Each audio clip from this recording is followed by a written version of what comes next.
Alright guys, so apologies for not uploading videos in a little over a month now, but main reason being because just a lot of personal stuff getting in the way of me being able to have time to just to upload videos, record content for the channel, and things like that. And also just been having a little bit of internet connectivity issues with my laptop and our Wi-Fi router at our house, but that issue's been resolved, so now I can get back to uploading some videos for you guys. And I do have a couple decks I want to show for you guys that I've been play testing and just kind of messing around with recently, but figured I'd go ahead and show you guys my update to my Blue Eyes deck. This is kind of the deck I've been playing around with a lot recently, at least at locals, and it can do fairly well. I've got first place, what was it, Friday? With the deck. It was a small locals. It was like maybe 7 or 8 people. Pretty average for ours, so our locals is kind of small. But then yesterday we had a locals of like maybe 12 or 13 people, so about double that size, and ended up getting third place. My only loss was against Spirals. But again, it's just local, so it's just for fun. But the deck's been doing a lot better than what I anticipated. But I'll show you guys the updated version. But just so you know, I took out the Chaos Max because the Chaos Max engine is, albeit pretty fun, it's just a lot more bricky, and plus outing Chaos Max is kind of easy to do. So yeah, without further ado, this is just a field center marker in the side deck I'll show later that I've been using the past couple days. Oops, bump the camera. So starting off with the monsters, kind of goes without saying, 3 Blue Eyes it's Blue Eyes, don't really need to say much. 3 alternative, also pretty standard. A lot of the decks just your standard Blue Eyes lineup. 2 Dragon Spirit of White. There are some instances where I wish I had a third copy, just for more back row removal and like another level 8 body for your stone targets to pop back row and banish back row on your opponent's turn. But 2 honestly works fine, but you don't want to play too many level 8s in this deck, because that's the one issue that Blue Eyes can have, is that it can break sometimes. And then of course 3 Sages. It's Sage. It searches your light tuners, it gets stuff to grave to get a Blue Eyes monster out of your deck. And then 3 Stone of Ancients, summons a Blue Eyes monster from deck during the end phase. And then you can banish it once per turn to add something from grave back to hand, so you can add back alternatives if you have the vanilla Blue Eyes. You can add back the vanilla Blue Eyes, you do a lot with this card. The 1 White Stone of Legend, mainly just there for Dragon Shrine stuff, where you send your Dragon Spirit of White and send this, and then you get to search a Blue Eyes to your hand, and then you just deck thin a lot more. And then we're also playing something I've been trying out, 1 Arc Brave, 1 Felgrand, and 1 Amorphage Goliath as a little combo with Dark Matter Dragon. But you do have the potential to draw these from time to time. These 2, yeah, they're level 8, so you can discard them with trade in, and also Arc Braves are 7, which kind of sucks, but so you have a lot of ways to just discard them, get them out of your hand. Melody of the Awakening Dragons, the aforementioned trade in for these 2. Twin Twisters, just all kind of stuff, so if you draw these, it's not that bad, but they're all just, it's just 3 cards out of a 40 card deck, so drawing them is pretty slim. But it's like your optimal setup is Dark Matter, and you send these 3, and then during your standby phase, this effect triggers to special summon Goliath from grave to basically lock your opponent out of their extra deck, and then you have, like, in best case scenario, you have a Return of the Dragon Lords to protect it. And it's a 2750, so it's kind of hard for some decks to out this. And then Felgrand's just a little bit of extra spot removal. If you don't know what this Felgrand does, whenever you special summon from the graveyard, you can banish a monster your opponent controls and it gains attack equal to its level or rank times 100. And then if it destroys a monster by battle, you can special summon a level 7 or 8 dragon monster from grave. And it does help from time to time. It's just there for a little bit of spot removal, like against Pendulum Magicians. It helps out the Supreme King Dark Rebellion, which can be frustrating for this deck to deal with from time to time, just because it can trigger during your turn also. But yeah, these really help out a lot. And the 1 Glow Up Bulb for the Crystal Wing combo, or making Scarlight. And also you can mill some pretty decent stuff to grave. You can get more level 8s to grave. You can get a Return of the Dragon Lords. But yeah, it's Glow Up Bulb.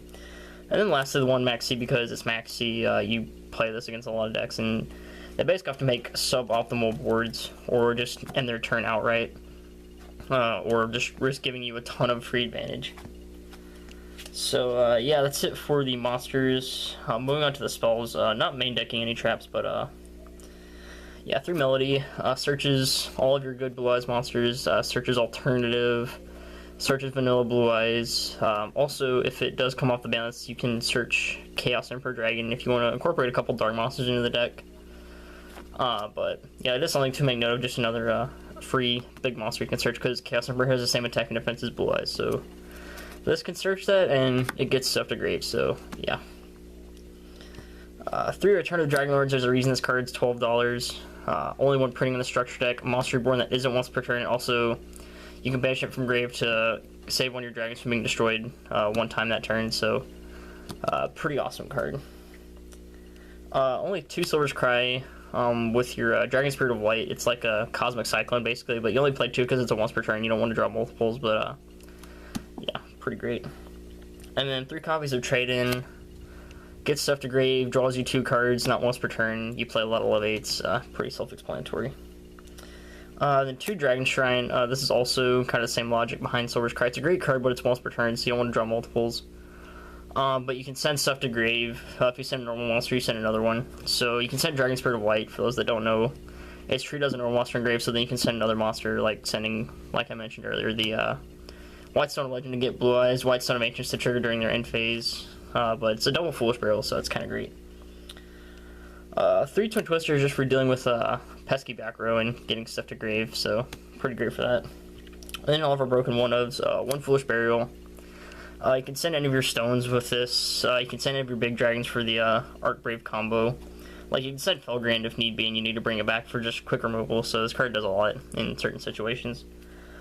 Soul Charge, because it's Soul Charge and it's broken. 1 Dark Hole, and 1 Raigeki for board wipes. So, there's that. Then for the extra deck, we are playing 2 copies of Blue Eyes Spirit Dragon. Your big synchro, it can stop a graveyard effect once per turn. Your opponent can't summon more than 2 monsters at a time, so it kind of hurts Pendulum Magicians to where they can't set up bigger boards if this is on field. And then, of course, the main reason everybody plays it, you can tribute it, especially on a light Dragon Synchro from the extra deck, but it gets destroyed during mid phase, so yeah, he's pretty awesome. 1 Azure Eyes, whenever it's summoned, Dragon type monsters you currently control can't be destroyed by card effects that turn, but they can't be destroyed by battle, but he does have a 3000 attack, or 3000 defense, which is kind of neat.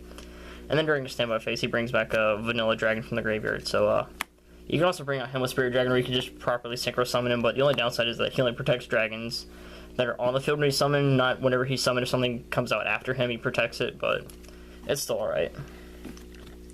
And then for our 3 targets to summon off the Spirit Dragon, we have Black Rose Moonlight for bouncing stuff, Michael for banishing stuff, Stardust Spark Dragon because it's a level 8 and you can use it to protect itself, which is kind of neat.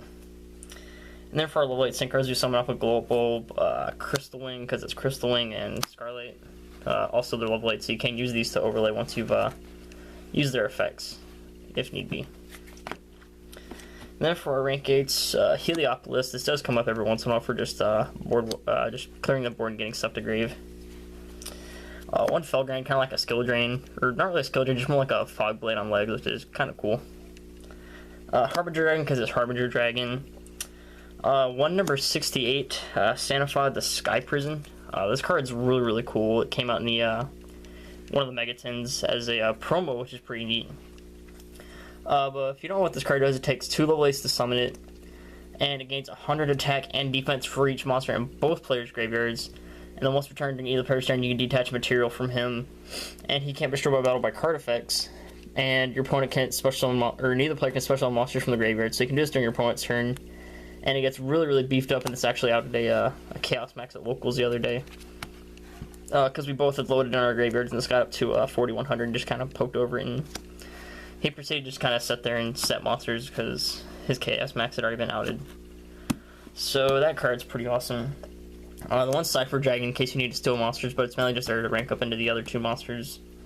Full Armor Photon, because you can then detach and pop a card and then just climb up into your boy Dark Matter Dragon that sends stuff on summon, and your opponent has to banish monsters.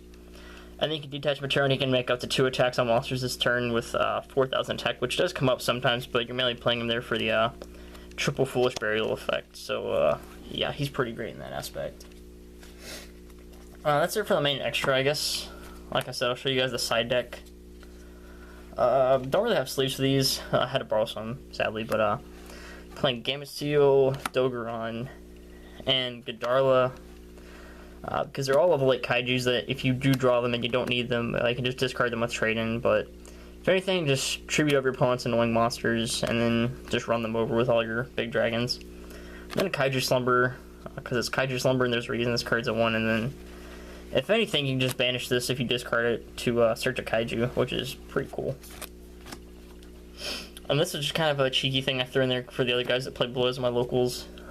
2 Secret Village of the Spellcasters.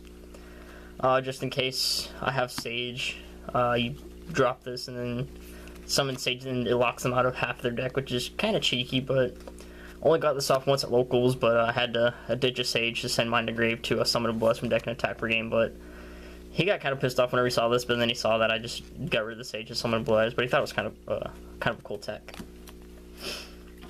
And then 3 Cosmic Cyclone to banish back row, because it's like Spirit Dragon almost, and sometimes some back row just needs to get banished instead of getting destroyed. Mainly like against like Pendulum Magicians and other random decks, but yeah, this does help every once in a while just for a little bit of extra back row removal. And probably my favorite card in the side deck, but 3 copies of Spell Shattering Arrow. If you don't know what this does, it says destroy all face-up spell cards your opponent controls, and for each one destroyed, they take 500. So against Pendulum Magicians, this really hurts them. If they have a decent hand, you set this, and then they activate their scales and their Time Pendulum Graph, and then you chain this and gets rid of their Time Pendulum Graph and their scales, and then you burn them for 15, which in most cases, unless they have the second Time Pendulum Graph that they play too, then then they still go -3 and they get burned for 15, so it's a little bit harder for them to have as many resources to keep their plays going. But this card just comes in clutch so much, and I really like it. And then also the 3 copies of Dimensional Barrier. Again, this deck has an okay matchup against Pendulum Magicians, but this is mainly there for them, and also like random decks that are relying on Ritual Fusion, Sync, or Wordseas. You just flip this and turn off their core summoning mechanic for the turn, and yeah, it's pretty great in that aspect. So yeah, that is basically it for the updated Blue Eyes deck.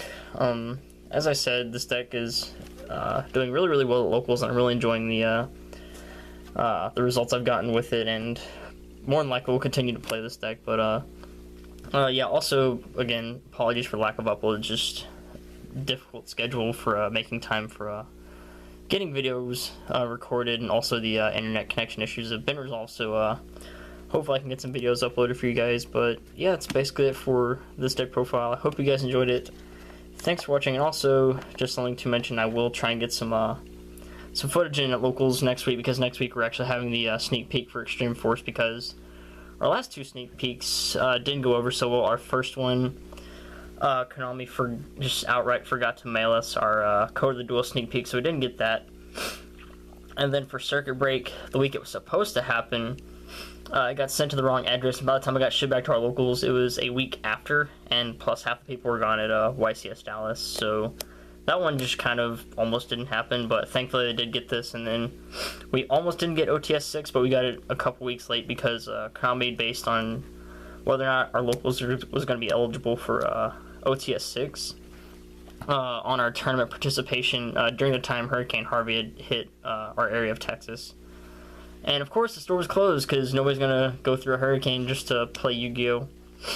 But they emailed the Konami, and took a little bit longer for them to get a reply, but they got a reply, and they got mailed OTS 6, which is pretty cool.